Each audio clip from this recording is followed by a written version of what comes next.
There are many Christians out there who speak very well, set a good example, give everything you want to know. But when you actually see the life they're living, it doesn't always fit in with the words that they are saying. And in times like that, it can seem that the Christianity they're showcasing is nothing more than a performance.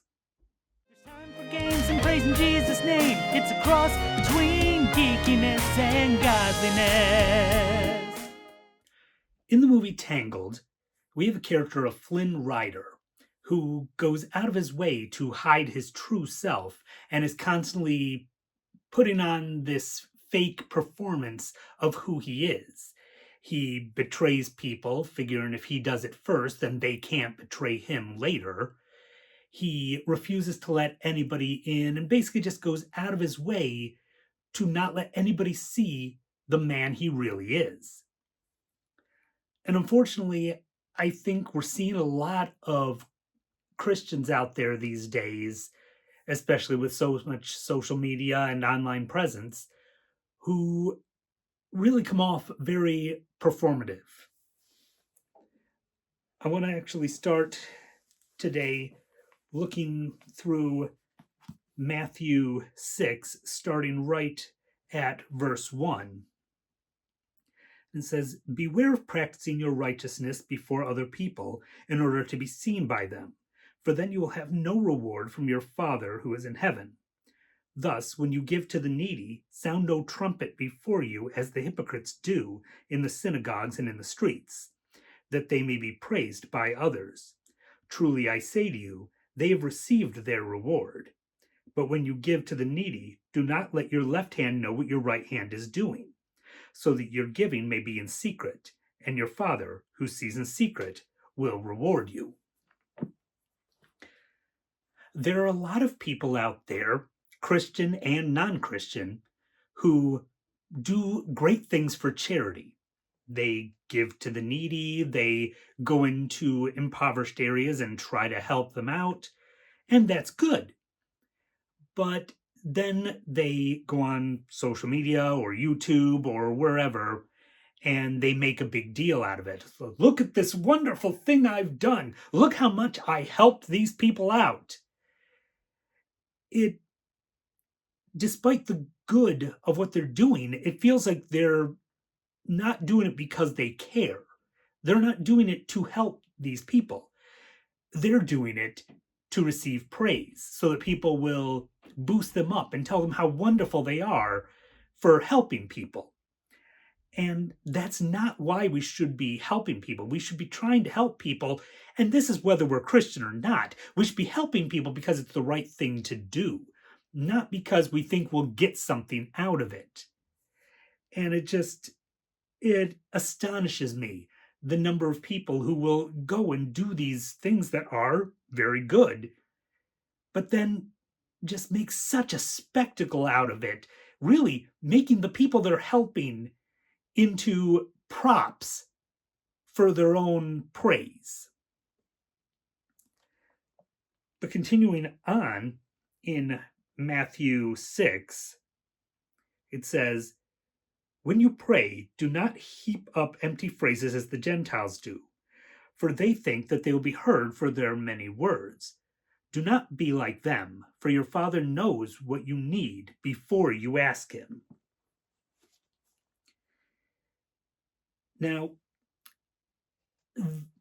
this is something that I actually have struggled with myself, not in trying to impress people with the many words I use, but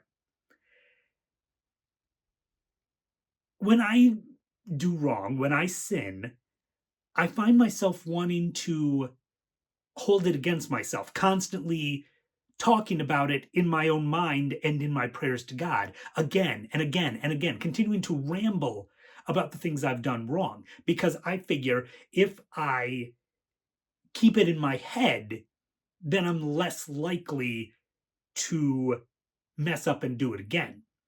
But the thing is, that doesn't work that way because that is very much me trying to solve the problem with my own strength, which just isn't going to work. We can't do it with our own strength. But by the same token, when I'm constantly getting on myself for the things I've done wrong and just rambling about my guilt over and over and over again, the thing is, God has forgiven me. If I can't forgive myself, do I think that my standards are higher than God's? It's not only, I believe, about using a lot of fancy words, but I think a lot of it goes to just repeating the same thing once you've already been forgiven for it. We don't need to dwell on the wrong that we've done. Once God forgives us, we shouldn't try to ensure that we won't make this mistake again, but keep with God. Constantly ask God to work with us. Ask God to help us to flee from the sin that we don't want to do again.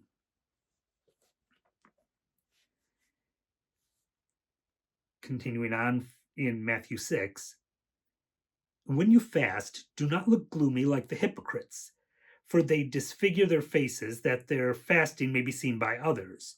Truly I say to you, they've received their reward. But when you fast, anoint your head and wash your face, that your fasting may not be seen by others, but by your Father who is in secret.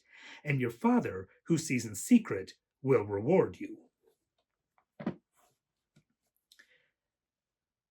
Aside from just the idea of fasting, this is something else that I think I'm guilty of, and that's constantly repeating about my struggles. For example, I have talked many times about my desire to find a wife. And the thing is, there is nothing wrong with going out into a public forum and saying, hey, I'm struggling with this.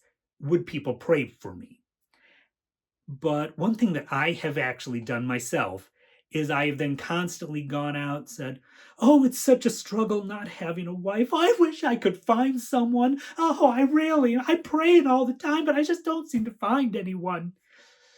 It goes from looking for prayer to looking for pity and looking for attention. Yes, I have this desire that I want, but by constantly going around and reminding people, hey, I'm still struggling with this. Hey, this is really bothering me that I don't have a wife. Now, don't get me wrong. If there is a sin that you are struggling with and you're really having trouble getting away from it, and you want to go back multiple times and say, hey, I'm still struggling with this, please continue to pray, that is one thing. But to constantly go out looking for pity and looking for attention, that is something very different.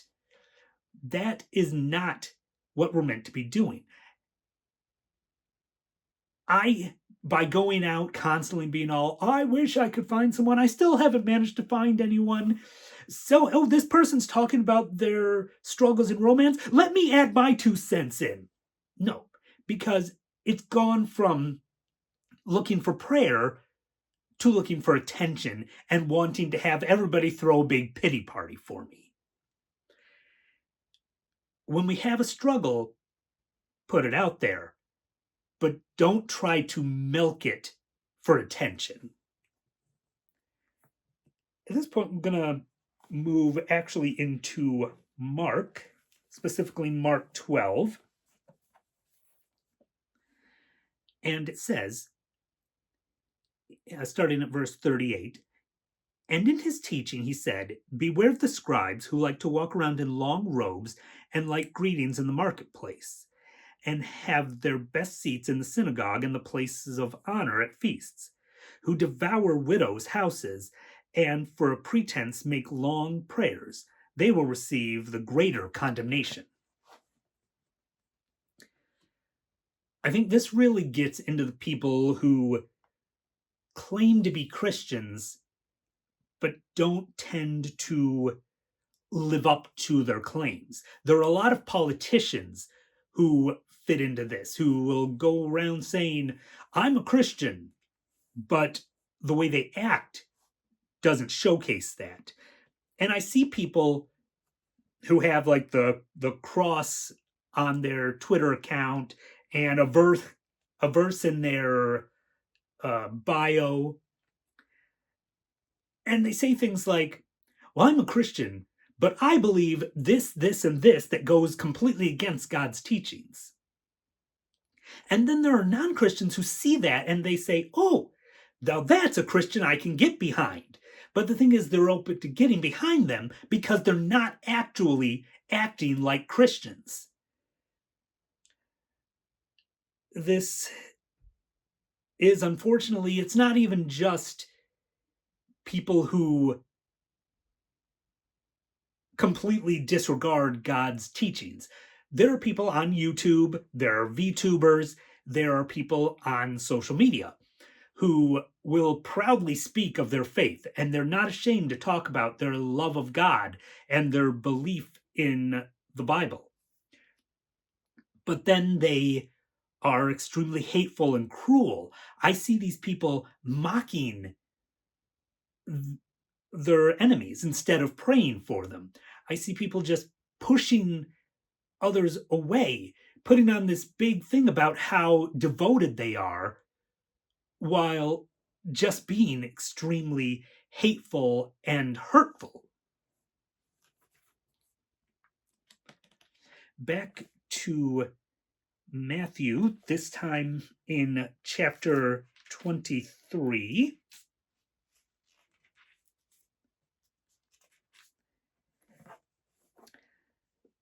Starting at verse 13. "But woe to you, scribes and Pharisees, hypocrites, for you shut the kingdom of heaven in people's faces. For you neither enter yourself, nor allow those who would enter to go in." There's always the idea of do what I say, not as I do. And unfortunately, there are a lot of Christians who fit into this. They give a good message. They tell you the things that you should do, but they're not doing those things themselves. And don't get me wrong, nobody is perfect. There is no Christian who is perfect. The idea that, well, you say we shouldn't do this, but you've done this, people sin. No matter what level of Christianity they may be at, people will still make mistakes. The problem is when you ignore your own sin to go after somebody else's, or you are completely content with your sin while going after somebody else's. That is when the problem really comes, because that's when you start to become the hypocrite that a lot of people like to say that Christians are. I have one more little piece I'd like to bring up here, and it's also Matthew 23, and this starts at verse 5. And it says, "They do all their deeds to be seen by others, for they make their phylacteries broad and their fringes long, and they love the place of honor at feasts and the best seats in the synagogue, and greetings in the marketplace, and being called rabbi by others." If somebody is living the life of a Christian, but just for show, you're going to see it. They're not going to be giving off the fruits of their actions that show them to be Christians. We don't want to be like Flynn Rider, constantly hiding who he really is and putting on a performance to get the result that he wants. We can't claim to be Christians, but not live as Christians. If we want to be the Christians that we say we are, we have to live it every day. And I think that's one of the most important things to remember in this day and age. That's all I've got on today's little message. I hope that it's been a blessing for you. Until next time.